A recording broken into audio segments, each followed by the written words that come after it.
Hey guys, it's Tahira, and today I'm talking about the 6 books I read in the month of January. Plus also the 1 book that I read in December because I never did a December wrap up because I only read 1 book in December, which is kind of crazy thinking about it now considering I read 6 in January, but it was just a really slow reading month. So I'm just going to be adding on that 1 book. I'm going to be talking about that first, and then we'll get into some of my January books. I can't believe we're already at the end of January of 2026. I feel like the year from now on is just going to go by super fast. I feel like January is usually feels so long. I think because there's 31 days. Okay. December also has 31 days, but something about January just feels super long. But after January, especially because February is a shorter month, I feel like all the months start flying by after this. So we can only go faster from here. But yeah, without further ado, I'm just gonna go ahead and start. So I'm gonna start off with stats actually, which is what I usually do. In January, I read 1 historical fiction, 2 mystery thrillers, 1 fiction, 1 romance, and 1 fantasy romance. So quite a mix of genres. There was not really one heavy genre. And the total pages I read was 1,982. So yeah, number of books wise, I'm so glad that I read 6 books, which is actually more than average for me. Usually I average around 4 to 5 books a month. And I'm really glad that I'm starting off the month really strong. I feel like I was in a really bad big reading slump over the past few months, the last few months of the year. Like December, I only read 1 freaking book. So I'm really glad that we're starting off on a good note, and I can only hope that we keep up this reading momentum from now on. I'm just in a reading mood, which I really am so glad about, and yeah. I just hope that we can just keep moving this momentum forward. So for the 1 book I read in December, I read The Final Empire by Brandon Sanderson. This is book 1 of Mistborn, and I ended up giving this almost 5 stars. I think I was really annoying and I gave it 4.75 stars because I just want to be like that. But really, I think about it and I feel like this is kind of a 5-star book for me.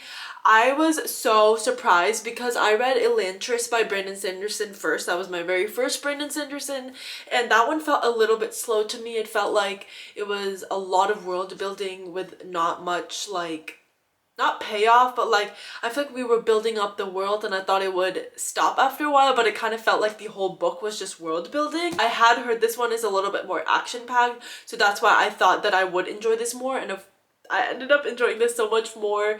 This one follows our main character. Well, I guess we have 2 main characters. We have Kel and we have Vin. They live in this world where the world is divided into 2 people. We have the Ska people, which are enslaved people, and then we have the higher nobility people. I forgot if they have a name or not, but we have Kel, or Kelsier, I think that's how you say his name, but he is this Ska guy who's a little bit higher, more elevated status than most of the Ska, and he kind of comes and he promises a revolution. He's talking about how he's gonna change things. He wants to change the world, the way things are going in this world.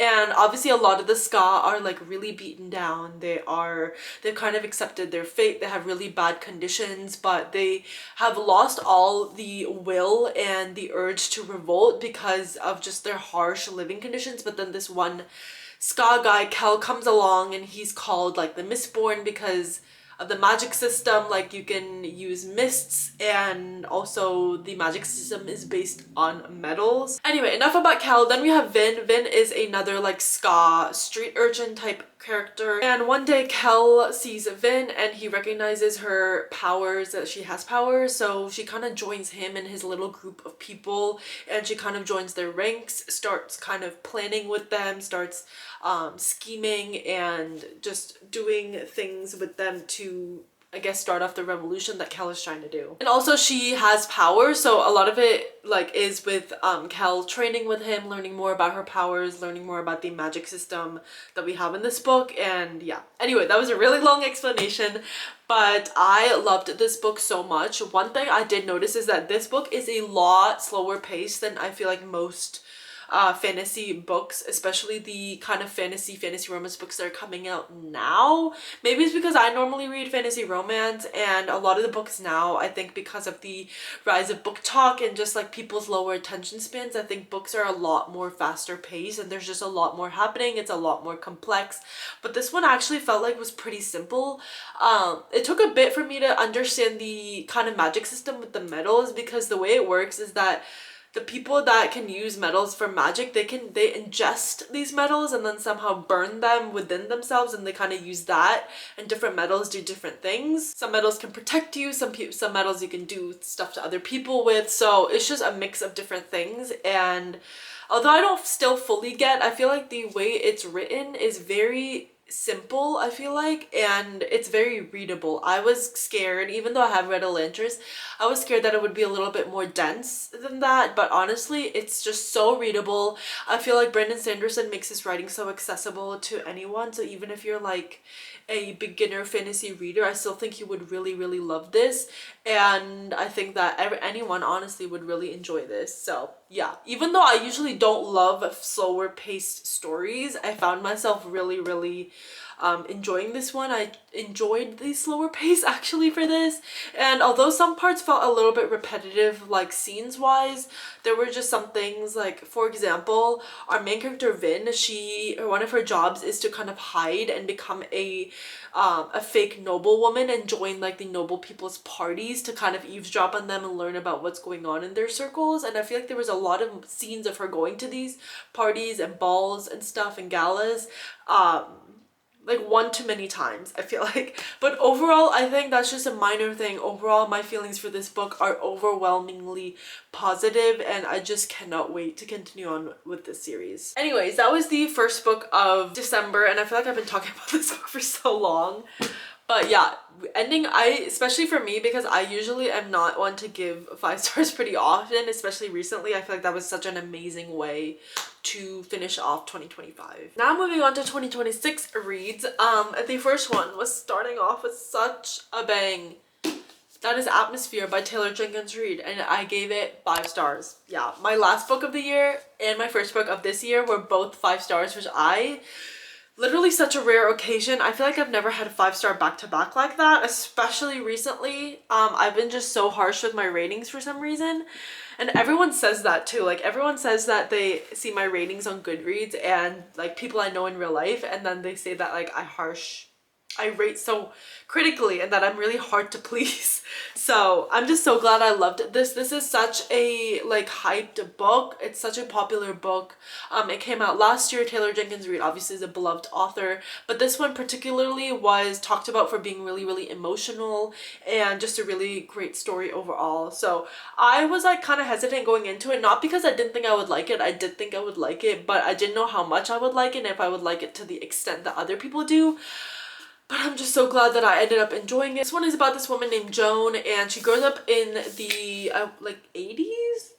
Yeah, 60s to 80s, and she's trying to become one of the first women to be in NASA, like as an astronaut. Obviously during this time, women are not really in roles like that. They are obviously like gender stereotypes. They're more doing roles that are like not sciencey, not STEM. But now when this book is taking place, NASA is starting to like kind of allow women a little bit more. They're kind of opening the doors to them. So Joan is one of the first people to be part of the space program, and along with a group of people, including this one woman, Vanessa. So a lot of the story is Joan and her experience in the space program with all these people.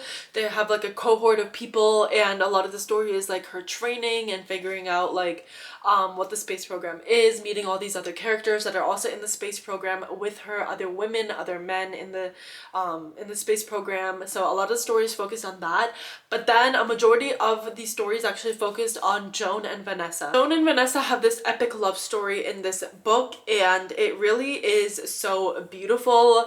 Vanessa is a little bit more sure about her sexuality. Joan is kind of figuring herself out in that regard, and a lot of the book is also focused on her kind of coming to terms with the fact that she does like women and kind of exploring her feelings on that.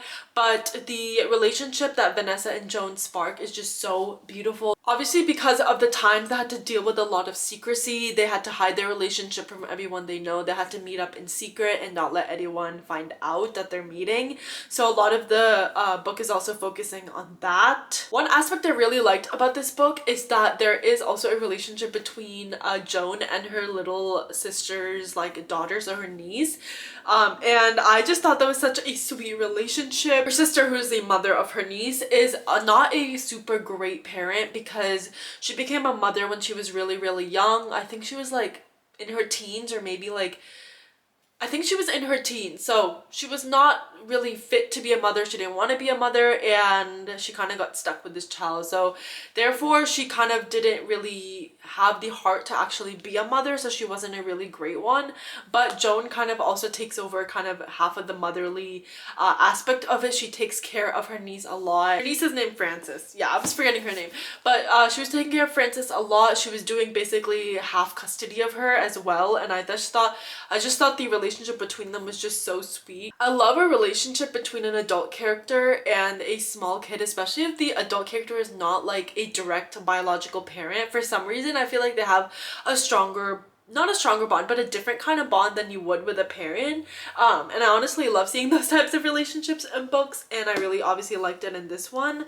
I just think that overall it was really beautiful. It made me emotional. Usually I've never cried for a book, but in this one I definitely did tear up several times, and I just thought it was a beautiful story. It's such a heart-wrenching emotional roller coaster at the end. Like really, she takes you on for a ride. And I couldn't believe what I was reading up until the last page, quite literally, for this book. So I just think it's just such a good, beautiful book, and I still think about it, and every time I think about it I'm like, yeah, that was a 5 stars, which I feel like is rare because sometimes I feel like if I rate a book 5 stars or something like 4.5 high rating, and I look back upon it later, sometimes I'm like, did I really want to give that 5 stars? Like, is that really a 5-star book? But this one, every time I think about it, I'm like, yeah, this was a 5-star book, and I'm just so glad I started my year off with this one. Then we have a very roller coaster of a ride, because after this I read Not Quite Dead Yet, which I gave 1 star. This was such a surprise because this is by Holly Jackson. Holly Jackson has written one of my favorite books series of all time, which is the Good Girls Guide to Murder series. It is a mystery thriller series that I absolutely love. It's so fast-paced. I love the characters, I love the mystery, and I love the way it's written. And I've read a couple other of Holly Jackson's books, and they've all been like, nothing has really compared to Good Girls Guide to Murder, but they've been just okay. But this one I just did not vibe with at all. Like, I could not take this book seriously. The book is about this girl named Jet, and she is, I believe, in her late 20s.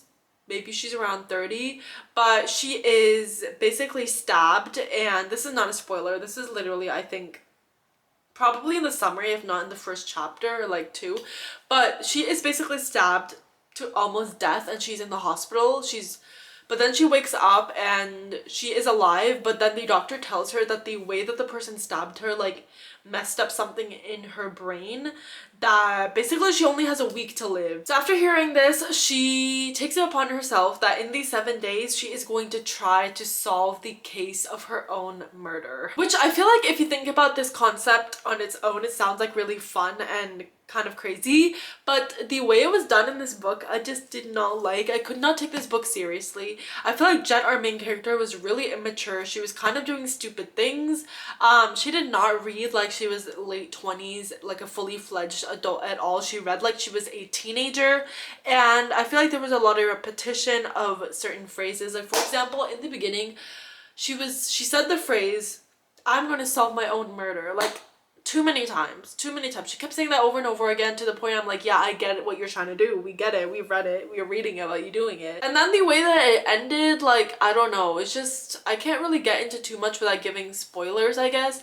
But I feel like the way it ended was kind of abrupt. I did not like it. I was honestly laughing. It was like not meant to be, like, it was meant to be serious. I could kind of tell. And everyone was saying in the reviews that they were crying at the end, and I'm like, I was literally laughing. Like, I could not take it seriously, and I just don't know, it felt like this book was a whole like satire to me, which I feel like is wrong because it's a mystery thriller. So, and it's like, I don't think it was meant to be satire, and I think it was just a really weird reading experience for me. And yeah, I don't give 1 stars often, but this one just literally multiple times throughout the book I'm like, is this a 1 star? Feels like a 1 star to me. But I kept reading for some reason because I wanted it to get better, and sadly it just did not. Then I read another book that wasn't too great for me, and that is Tender is the Flesh by Augustina Bastarrica, I believe. And this one is a really like popular literary fiction book. I feel like it's a book I've heard people talk about as for reading in school maybe.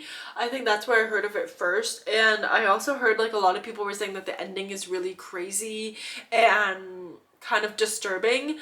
But yeah, I went into this book obviously knowing like the basic themes of it, but plot wise I really didn't know what I was getting into. This book is about this world where animals basically got this disease that made them not able to be consumed by humans because it's toxic to humans, so humans would die when they eat animals. But in order to get the same kind of animal protein, humans are starting to be bred for consumption, and there's this whole like basically the animal meat industry is basically now become for humans, which I feel like is a very pointed argument by the author, I think, to show how bad the industry is. I don't know, I just felt like a lot of it was just displaying and showing the really bad conditions that the humans were going through. And I think that like after a while I kind of got the point. I just felt like a little bit like just for shock value after a bit to be reading about what they're going through, because obviously it's just really crazy things. Like one thing for example was that for pregnant women that would try to like abort their baby because they didn't want their baby to go through these horrible conditions, they would cut off these pregnant women's arms and legs so that they wouldn't be able to do anything. And I'm like, that's a little bit too much. Like obviously yes, I understand that, I'm sure like army industry isn't the most like kind to animals. I feel like just reading about that over and over again in the book and those kind of things just kind of ended up not really doing much for me. And it just, I think after reading about all the horrible things that are happening in our own world, it was like I didn't want to read that depressing thing, I guess. Maybe I was reading it at the wrong time, but yeah, I just thought that I just think this book in general and these kind of book in general is not for me. But I think I just read it at a time where our world is just so bad that I didn't want to read this as well, which is kind of this but like 10 times worse, and explaining for 200 pages like how bad things were for these humans and these factories. Then I read The Night and the Moth by Rachel Gillig. Both The Tender is the Flesh and The Night and the Moth are, by the way, in a reading vlog coming soon, because these are both library books. I should take my own bookmark out. That was a good reminder for me. But this was one of the most hyped fantasy romance books of last year. Rachel Gillig I know has written One Dark Window, the duology, and I know that that one's also really popular. I haven't read it. This was actually the first Rachel Gillig book for me, and I ended up giving it like 3.25 stars. I feel like this book had really beautiful writing, and it started off really interesting. I was interested in the world. This book is about this girl named Sybil, and she is a diviner in this world, which are basically these few women, this group of women that are drinking from this magical kind of well of water that allows them to dream for other people, and they see these omens that determine like if someone determine good or bad things. Like for example, the king came and he asked them to dream for him, and basically they tell him that based on omens that they see, like whether he's gonna have a good like kingship or not, and it's like things like that. So basically they can predict certain things for other people, and that's their main job. And then one day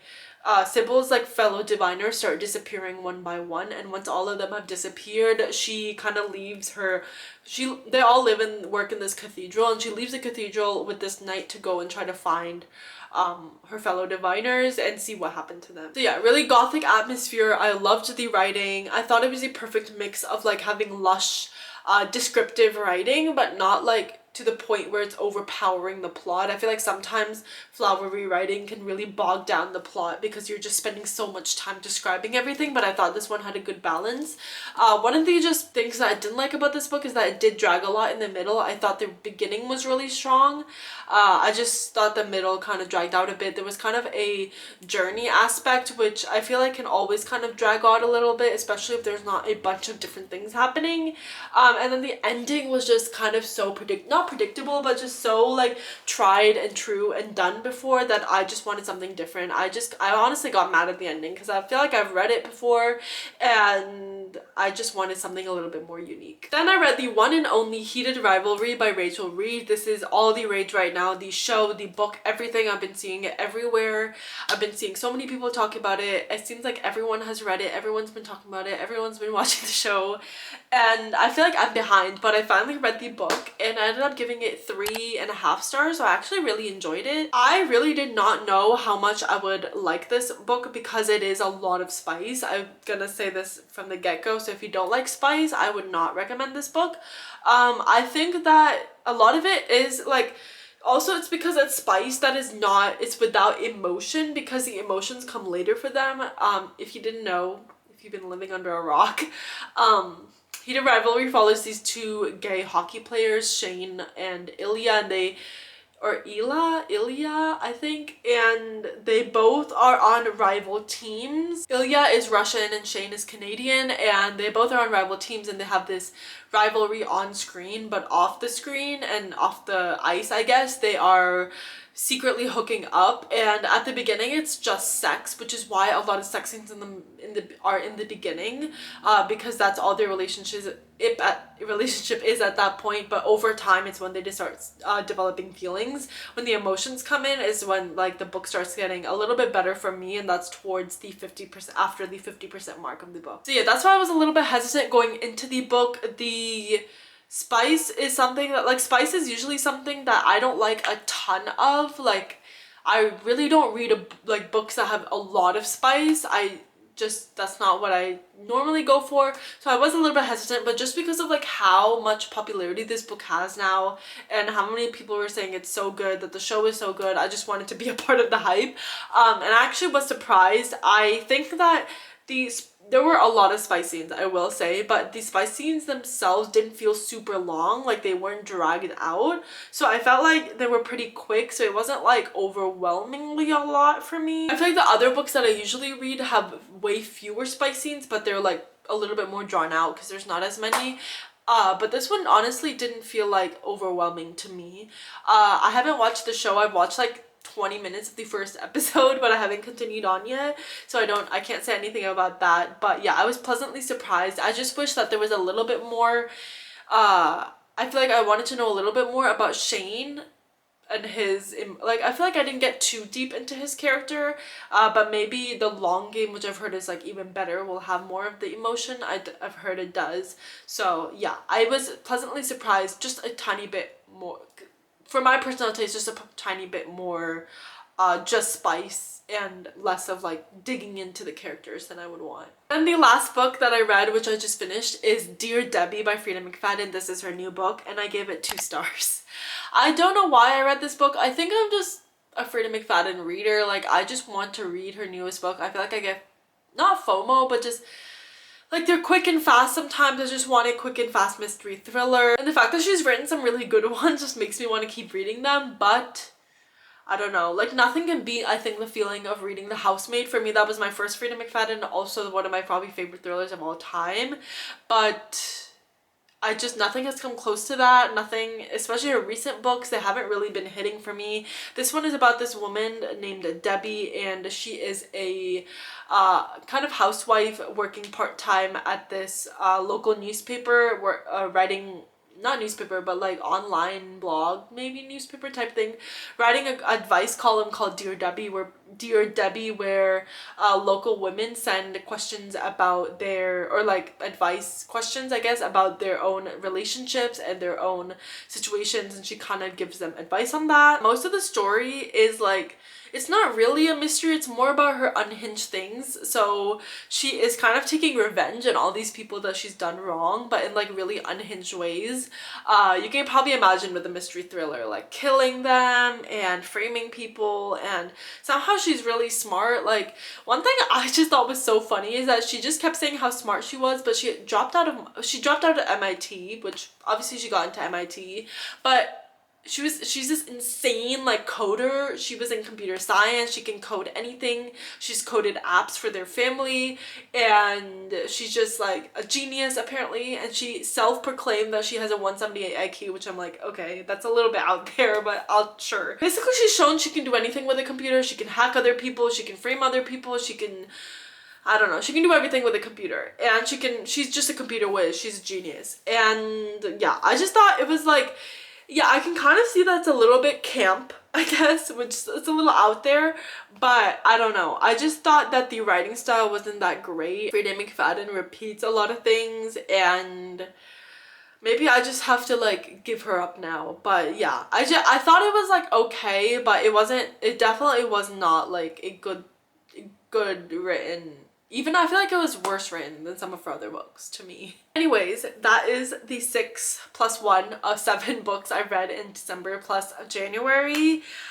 I had like an up and down reading month. I had some really high highs, but then also some really low lows. So definitely an up and down roller coaster of a reading month.